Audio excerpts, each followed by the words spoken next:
জীবনের হাজারো কাজের চাপে পড়ে থাকা কিছুটা সময় কোনো সুন্দর মনোরম পরিবেশে ঘুরতে যেতে কে না ভালোবাসে। নানান কাজের মধ্যেও কিছুটা সময় প্রকৃতির সাথে কাটানোর লোভ সবারই থাকে। নমস্কার, আমি শান্তনা। বন্ধুরা, আমি আজ আপনাদের সামনে নিয়ে চলে এসেছি একটি অতি পরিচিত ভ্রমণের জায়গায়, যেটি এখন নতুন রূপে সেজে উঠেছে।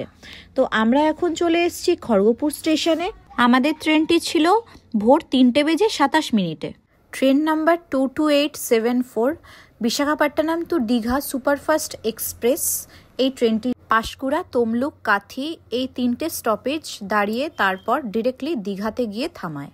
তাহলে আপনারা জেনেই গেছেন যে আমরা কোথায় যাচ্ছি। আমরা যাচ্ছি দীঘা। পশ্চিমবঙ্গের বেশিরভাগ মানুষই এই দীঘার সঙ্গে খুবই পরিচিত, কিন্তু কিছু মানুষ হয়তো এখনও পরিচিত নন, এবং বিশেষত পশ্চিমবঙ্গের বাইরে যারা আছেন তাদের মধ্যেও কিছু মানুষ দীঘার সাথে পরিচিত নন। তাদের জন্য এই ভিডিওটি খুবই ইনফরমেটিভ হতে চলেছে, এবং আমার চ্যানেলটির ভিডিও যদি আপনাদের ভালো লেগে থাকে তাহলে অবশ্যই সাবস্ক্রাইব, লাইক এবং কমেন্ট করে দেবেন। তো আমরা চলে এসেছি দীঘা স্টেশন তো আপনাদেরকে দেখালাম, আপনারা দেখতেই পেলেন। সকালে পৌঁছে আমি আপনাদের হোটেলটি দেখাতে না পারার জন্য রাত্রেবেলা আপনাদের পুরো হোটেলটি আপনাদের সঙ্গে শেয়ার করলাম। হোটেল ময়ূরী, এই হোটেলটি নিউ দীঘা শনি মন্দির এর কাছে একদম অবস্থিত। টোটোওয়ালাদের বললেই টোটোওয়ালারা আপনাদেরকে পৌঁছে দেবে হোটেল ময়ূরীতে। তো দেখুন, আমরা চলে এসেছি। এটি হচ্ছে রিসেপশন এরিয়া প্লাস হোটেলের রেস্টুরেন্ট। তো রেস্টুরেন্টটি আপনাদের সামনে তুলে ধরলাম, দেখুন কত সুন্দরভাবে সাজানো। এরপরে আমরা চলে যাচ্ছি রিসেপশন এরিয়াতে। রিসেপশন এরিয়াটি খুবই সুন্দরভাবে ডেকোরেশন করা রয়েছে, এবং উপরে দেখুন, উপরের ঝাড়বাতিটিও খুব সুন্দর। সামনে একটি বুদ্ধদেবের মূর্তি রয়েছে। খুব সুন্দরভাবে সুসজ্জিত এই রিসেপশন এবং রেস্টুরেন্ট এরিয়া এই হোটেলে। এবারে আমরা রিসেপশন থেকে চলে যাব রুমে যাওয়ার রাস্তার দিকে। যে সিঁড়িটি এসছে সেই সিঁড়িটির পাশে দেখুন এত সুন্দর একটা গণেশ ঠাকুরের মূর্তি রয়েছে এবং খুব সুন্দরভাবে সাজানো। এবারে আমরা চলে যাচ্ছি সিঁড়ি দিয়ে উঠে আমাদের রুমের দিকে। তো রুমে যাওয়ার রাস্তায় যে ব্যাকগ্রাউন্ডটি রয়েছে সেই ব্যাকগ্রাউন্ডটা আপনাদেরকে দেখালাম। এখানে একটা বড় মিরর আছে। এবারে আমি হোটেলের সবচেয়ে আকর্ষণীয় জিনিসটি দেখাবো, যেটি আমার খুব ভালো লেগেছে। সিঁড়ি দিয়ে উঠে আমরা আরও চলে গেলাম হচ্ছে উপরে, একদম টপ ফ্লোরে, যেখানে রয়েছে একটি বিশাল বড় ছাদ। এখানে আসলে এই ছাদেও আপনারা অনেকটা টাইম স্পেন্ড করতে পারেন। আপনাদের আশা করি খুব ভালো লাগবে। ছাদের থেকে সবচেয়ে বেশি ভালো লাগার ব্যাপার যে পুরো শহরটা কিছুটা হলেও এখান থেকে খুব স্পষ্টভাবে দেখা যায়। দেখুন কতটা সুন্দর লাগছে। লাইটিংটার জন্য আরও বেশি ছাদটা যেন উজ্জ্বল হয়ে উঠেছে। এবারে আমরা চলে এলাম আমাদের রুমে। দেখুন রুমটি যথেষ্ট বিগ সাইজ, এবং রুমের খাটটিও যথেষ্ট বিগ সাইজ, এবং রুমটি খুবই সুন্দর। দেখুন এখানে রয়েছে একটি ডাস্টবিন, এবং এখানে রয়েছে একটি কেটেল, আর এখানে রয়েছে একটি টেলিকম, আর খাটের উপরটায় রয়েছে একটি সুন্দর পোর্ট্রেট, আর এই জায়গায় রয়েছে একটা টিভি, একটু বড় মাপের টিভিটি, আর এখানে রয়েছে একটি সুন্দর ঝুড়ি যেখানে ফল টল রাখতে পারবেন আপনারা। আর এই হলো একটা বিগ সাইজ মিরর। দেখুন আয়নাটা কত বড়। এবার আমি আপনাদের দেখাই টয়লেটটা। টয়লেটেও একটা বড় সাইজের মিরর রয়েছে, বেসিন রয়েছে, গিজার রয়েছে, এবং শাওয়ার রয়েছে, ও নিচে হ্যান্ড শাওয়ারও রয়েছে। এই রুমটির ট্যারিফ হলো 2000 টাকা, তবে সিজন ওয়াইজ চেঞ্জ হতে পারে। এবার আমি চলে আসছি ব্যালকনির দিকে। তার আগে দেখিয়ে দিই, এখানে একটা ছোট্ট ফিল্টার দেখতে পাচ্ছেন। এবার আমি চলে আসি ব্যালকনি এরিয়াতে। তো দেখুন ঠিক এটি শনি মন্দিরের সামনে, নিউ দীঘা শনি মন্দিরের সামনে যে ছোট্ট পার্কটি রয়েছে, এই জায়গাটায় আপনারা বুঝতেই পারছেন তাহলে হোটেল ময়ূরী এক্স্যাক্টলি কোথায়।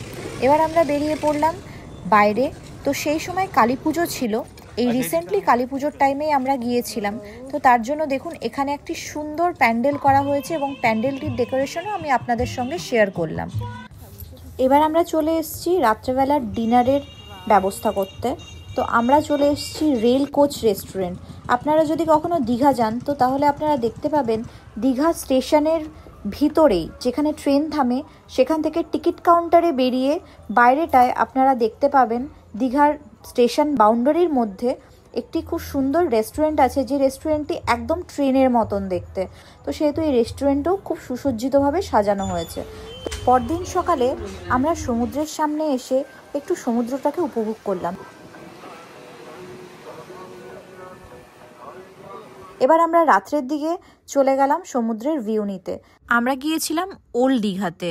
ওল্ড দীঘায় একটি খুব সুন্দর পার্ক রয়েছে, আর এখানে প্রচুর মানুষের সমাগমও হয় প্রত্যেক দিন।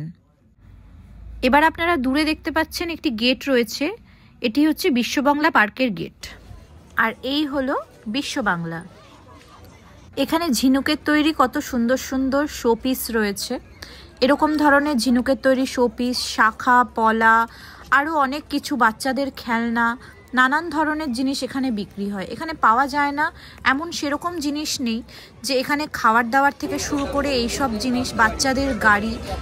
এখানে একটা সুন্দর বসার জায়গা রয়েছে, এরকম আরও কয়েকটা জায়গা দূরে দূরেও রয়েছে। আর এই হলো বিশ্ববাংলা পার্কের মেন অ্যাট্রাকশন। আমি একদম সামনে গিয়ে আপনাদের দেখাবো, খুব সুন্দর।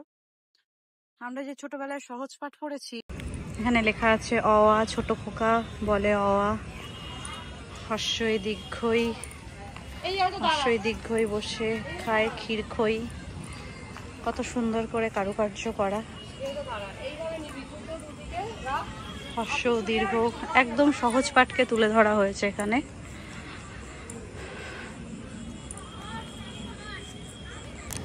তো বন্ধুরা, তোমাদের আরেকটা জিনিস দেখাতে মিস করে গেছি আমি বিশ্ববাংলা পার্কে। যে আমাদের একটা বলে না যে গান্ধীজি কা 3 বন্দর, বুড়া মত দেখো, বুড়া মত শুনো, আর বুড়া মত বলো।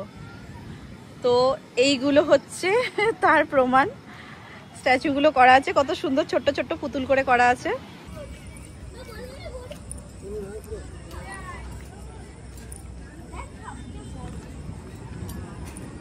এখানে পুরো একটা দাবার সেট সাজিয়ে রাখা হয়েছে।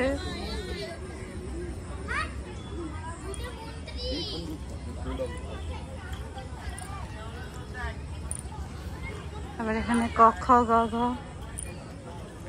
সুন্দর করে সাজানো রয়েছে, কি সুন্দর, দেখতেও ভালো লাগছে।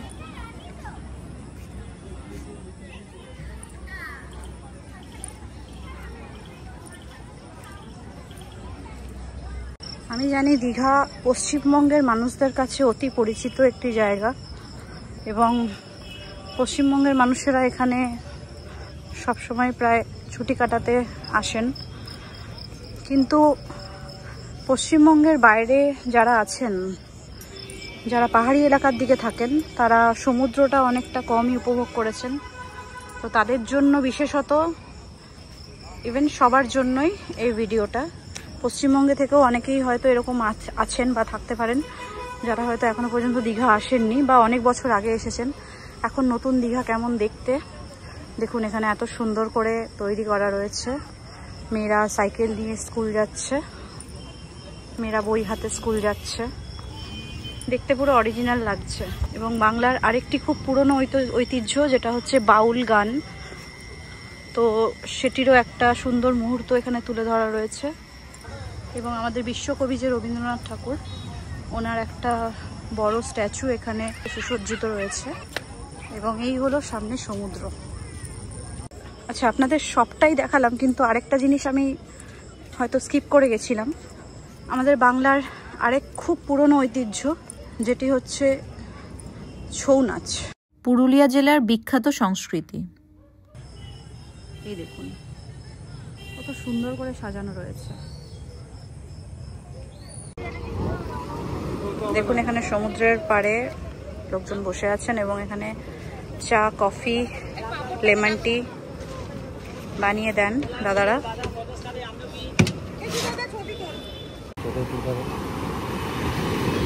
এই দেখুন এখানে এত সুন্দর সমুদ্র, সমুদ্রের পাড়ে সবাই বসে আছে, এবং সমুদ্রের পাড়ে যথেষ্ট আলো দেওয়া হয়েছে, যাতে মানুষ সমুদ্রটিকে খুব ভালোভাবে উপভোগ করতে পারে। সমুদ্রে উত্তাল ঢেউ পাড়ে এসে আছড়ে পড়ছে। আরেকটা জিনিস দেখুন, একদম দূরে যে ছোট ছোট লাইটগুলো জ্বলছে, সেইগুলি হচ্ছে ট্রলার, এক একটা মাছের ট্রলার। দীঘাতে মোহনা রয়েছে, মাছের সবচেয়ে বড় বাজার দীঘা মোহনা। এখানে নানান ধরনের মাছ পাওয়া যায়, আর এই ট্রলারগুলোয় করে সারা রাত ধরে এরা মাছ উঠিয়ে নিয়ে মোহনাতে যায় এবং সেই মোহনাতে গিয়ে মাছগুলো বিক্রি করা হয়। এবং এখানে মাছ প্রচুর সস্তা। দীঘা মোহনা পশ্চিমবঙ্গের সবচেয়ে বড় মাছের মার্কেট, সেখানে মাছ প্রচুর সস্তা। তো আপনারাও যদি কখনো আসেন তো একবার মোহনাতে যাবেন। এবং মোহনাতে আরেকটা যেটা জিনিস, সেটা হচ্ছে সানরাইজ দেখতে পাওয়া যায়, খুব সুন্দর লাগে দেখতে। অথচ মেঘলা ওয়েদার থাকলে দেখা যায় না, কিন্তু নর্মাল ওয়েদার থাকলে দেখা যায়। বন্ধুরা, আপনাদের আরেকটা জরুরি তথ্য আমি দিয়ে দিই। সমুদ্রের পাড়ে আপনারা ঘুরতে আসুন, সমুদ্রকে উপভোগ করুন সব কিছু, কিন্তু প্লিজ যত নোংরা আবর্জনা, চা খেয়ে, কফি খেয়ে বা যে কোনো প্লাস্টিক বোতল এখানে ফেলবেন না।